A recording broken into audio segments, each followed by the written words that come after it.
Hello engineer, स्वागत और अभिनंदन है आपका सिविल गुरुजी के ऑनलाइन मॉड्यूल में। मैं हूं इंजीनियर विवेक कुमार और आज हम फिर से लेके आए हैं वेल फाउंडेशन का तीसरा पार्ट, जिसमें हम स्टेनिंग का कंस्ट्रक्ट करना सीखेंगे। तो जैसा कि पिछले दो वीडियो में कटिंग एज और फिर कर्व किस तरीके से कंस्ट्रक्ट किया जाता है इसके बारे में जाना, तो आज हम जानेंगे वेल फाउंडेशंस में स्टेनिंग किस तरीके से कंस्ट्रक्ट किया जाता है साइट पे और इसका क्या महत्व है। तो जानते हैं स्टेनिंग के बारे में। तो आप स्टेनिंग देख रहे हैं, हमारा ये पार्ट स्टेनिंग होता है। जैसा कि आप यहाँ पे देख रहे हैं एक वीडियो में कि ये हमारा स्टेनिंग है और ऊपर वॉल निकली हुई है। अब स्टेनिंग को किस तरीके से कंस्ट्रक्ट किया जाता है, इसका क्या रोल है।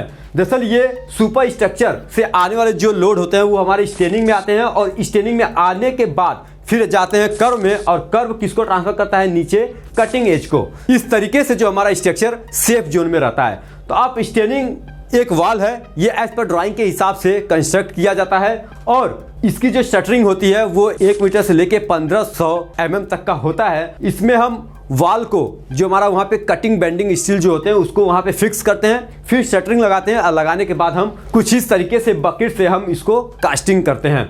तो ये बकेट ऊपर लेके जाके हम इसको कास्टिंग करते हैं और फिर कास्टिंग के बाद 10 से 15 घंटे के बाद हम जो शटरिंग लगा हुआ है उसको डिशटरिंग करते हैं, रिमूव करते हैं और रिमूव करने के बाद अंदर का जो हमारा मलबा है उसको हम सिंकिंग करते हैं। तो हमारा जो सिंकिंग का प्रोसीजर होता है वो इसी तरीके से होता है कि हमने स्टेनिंग वॉल को बनाया और फिर उसके बाद डिशटरिंग करते हैं। डिशटरिंग करने के बाद हम उसको सिंकिंग करते हैं। सिंकिंग करने के बाद हमारा जो फाउंडेशन है वो नीचे की तरफ ड्राइव होता है, वो नीचे की तरफ जाता रहता है। अब स्टेनिंग करने के बाद नेक्स्ट प्रोसीजर आता है हमारा सिंकिंग। तो सिंकिंग किस तरीके से करते हैं, सिंकिंग करने से पहले आप यहाँ पे देखेंगे हम यहाँ पे स्केल बनाते हैं जो कि हम मेजरमेंट करते हैं एक टेप से 1 मीटर 2 मीटर 3 मीटर। यहाँ पे हम जैसे हम डिशटरिंग करेंगे स्टेनिंग के पार्ट को, वहाँ पे हम तुरंत ये स्केल बनाते रहेंगे जिससे हमको पता रहे कि हमारा जो स्ट्रक्चर है वो नीचे कितना चला गया है।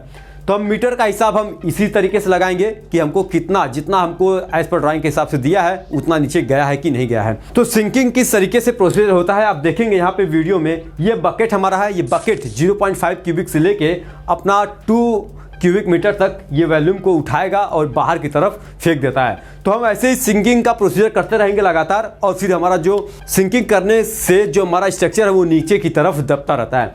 तो जब नीचे की तरफ जाएगा तो उस टाइम में हमको 2 चीज़ों की प्रॉब्लम आती है। तो क्या क्या प्रॉब्लम आता है उसके बारे में जानेंगे। तो प्रॉब्लम जो आएगी वो प्रॉब्लम होगा हमारा टिल्ट का और शिफ्ट का। तो टिल्ट और शिफ्ट को हम किस तरीके से साइड पे रेक्टिफाई करेंगे। तो शिफ्ट हमारा जो होता है वो एक ही बार में रेक्टिफाई किया जाता है। वो तब होगा जब हमारा कटिंग एज ऊपर रहता है। जैसे हमारा सिंकिंग का प्रोसीजर चालू हो जाता है ये रेक्टिफाई नहीं कर सकते हैं। तो रेक्टिफाई सिर्फ होगा टिल्ट का। तो हमको सेंटर पॉइंट, जैसे कि जब शिफ्ट का मतलब कि अगर हमारा स्ट्रक्चर यहाँ पे है, ये सेंटर पॉइंट अगर कुछ दिया हुआ है, जो हमारा सेंटर पॉइंट गिवन है यहाँ से कितने डिस्टेंस पे रखना है। सपोज 3 मीटर इधर और 3 मीटर इधर, मतलब 6 मीटर का हमारा डाया है। तो हम इसको यहाँ पे कटिंग एज यहाँ पे हम रखते हैं और उसी टाइम में हमको प्रॉपर तरीके से सेंटर पॉइंट मिला लेना है। अगर सिंकिंग का प्रोसीजर चालू हुआ तो ये शिफ्ट का रेक्टिफाई आप नहीं कर सकते हो। अब चलते हैं टिल्ट। टिल्ट क्या है, टिल्ट का मतलब कि जो हमारा स्ट्रक्चर है एक तरफ हाइट ज़्यादा हो जाएगा और एक तरफ जो हाइट हमारा कम रहेगा और इनके बीच में एक स्लोप बन जाएगा। आप देख रहे हैं यहाँ पे ये कुछ स्लोप बना है, जो सेंटर पॉइंट होता है वहाँ पे एक स्लोप बन जाएगा। तो अब इसका रेक्टिफाई किस तरीके से करेंगे। सिंकिंग जैसे ही आप करेंगे ये प्रॉब्लम हमेशा आता रहेगा। तो जैसे जैसे आप सिंकिंग करेंगे ये टिल्ट का प्रॉब्लम हमेशा क्रिएट होता रहेगा। आपको टाइम टू टाइम इसको रेक्टिफाई करते रहना है। अब इसका रेक्टिफाई किस तरीके से, तो पहला प्रोसीजर जानते हैं एसेंट्रिकल लोड। एसेंट्रिकल लोड का मतलब कि जहाँ पे हमारा हाइट ज़्यादा है उस पोर्शन पे हम क्या करेंगे, यहाँ पे लोड रख देंगे। अब ये लोड की वजह से क्या होगा कि जो हमारा सिंकिंग जैसे आप करेंगे तो ये लोड की वजह से उधर जो है ज़्यादा डेप्थ ज़्यादा नीचे जाएगा और जहाँ पे हमारा हाइट कम है वहाँ पे हम कुछ भी नहीं रखेंगे। तो ये हमारा हो गया पहला प्रोसीजर। अब जानते हैं दूसरा प्रोसीजर, एक्सुएशन ऑन ए हायर साइड। अब एक्सुएशन, जहाँ एक्सुएशन का मतलब उस साइड में हम एक्सुएट करेंगे जहाँ पे हमारा हाइट ज़्यादा है। देख रहे हैं आप यहाँ पे ज़्यादा हाइट है तो हम सिंकिंग का प्रोसीजर क्या करेंगे, यहाँ पे ज़्यादा, यहाँ का मिट्टी जो है ज़्यादा निकालने की कोशिश करेंगे जिससे कि यहाँ पे ये बैलेंस हो जाए। ये रेक्टिफाई इस तरीके से भी किया जा सकता है। अब चलते हैं हमारा नेक्स्ट आता है यूजिंग हाइड्रोलिक जैक। जैक का मतलब ये हो गया कि आपके बगल में एक और वेल फाउंडेशन होना चाहिए जब आप ये जैक का यूज कर सकते हैं। तो जैक का यूज आप वहीं करेंगे जहाँ पे एक और वेल फाउंडेशन पहले से कंप्लीट हो। ये बीच में कुछ इस तरीके से जैक लगाते हैं और उसको पुश करते हैं, धक्का देते हैं, इसकी वजह से क्या होगा, ये लेवल में आ जाएगा। तो हम इसको टिल्ट का प्रॉब्लम यहाँ से भी रेक्टिफाई कर सकते हैं। अब नेक्स्ट चलते हैं कि नेक्स्ट क्या होता है, वाटर जेटिंग। अब वाटर जेटिंग का मतलब ये होता है कि पानी का प्रेशर देना। तो जहाँ पे हाइट हमारा ज़्यादा है उस साइड में, बाहर साइड में हम क्या करेंगे, यहाँ पे पानी का प्रेशर देंगे। तो पानी का जो प्रेशर होगा उससे क्या होगा, यहाँ पे सॉइल है, मिट्टी है, और यहाँ ये जो स्टेनिंग की वाल है इसके सरफेस में एक स्मूथनेस क्रिएट होगा, जिससे हमारा वाल जो है नीचे की तरफ शिफ्ट हो जाएगा। वो जो हमारा टिल्ट का प्रॉब्लम है वो रेक्टिफाई हो जाएगा। अब चलते हैं नेक्स्ट जानते हैं एक्सवेशन अंडर कटिंग एज। जहाँ पे हमारा हार्ड स्टार्टा आ जाएगा, सपोज यहाँ पे हार्ड स्टार्टा आ गया किसी लेवल पे, अब ये नीचे नहीं जा रहा है, तो वहाँ उस कंडीशन में क्या करेंगे कि अंदर का जितना भी कचरा है, जो भी मलबा है, उसको बाहर निकाल के फेंकेंगे। फिर इसके अंदर आदमी को भेजेंगे और वो यहाँ पे जाके पहला तो वो ब्लास्टिंग कर सकता है। ब्लास्टिंग करने पे आपको ये जो कटिंग एज है और कर्व है उसको प्रोटेक्शन देना पड़ेगा, और प्रोटेक्शन के लिए क्या करेंगे, मिनिमम 10 mm का MS प्लेट लगाएंगे। फिर हम यहाँ पे उसको ब्लास्ट करेंगे। फिर आता है हमारा छीनी हथौड़ी से उस हार्ड स्टार्टर को ब्रेक करना। तो छीनी हथौड़ी के मदद से हम उसको ब्रेक करेंगे और उसको निकालेंगे। जैसे ही आप उस पत्थर को आप निकालोगे ये अपना शिफ्ट होना चालू हो जाएगा। तो हम टिल्ट का प्रॉब्लम को यहाँ से भी हम सॉल्व कर सकते हैं। तो अब हमारा नेक्स्ट प्रोसीजर क्या है वो जानते हैं। तो अब आता है हमारा वेल प्लगिंग।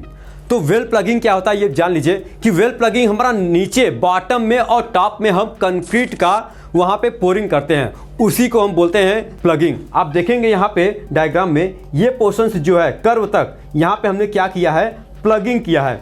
अब ये कंक्रीट का पोरिंग है। अब इसको करने का तरीका क्या है, तो करने का तरीका यहाँ पे देखेंगे कि किस तरीके से प्लगिंग किया जाता है। यहाँ पे हम क्या करेंगे, ट्रिमी पाइप नीचे भेजेंगे, जिस तरीके से हम पाइल का कास्टिंग करते हैं।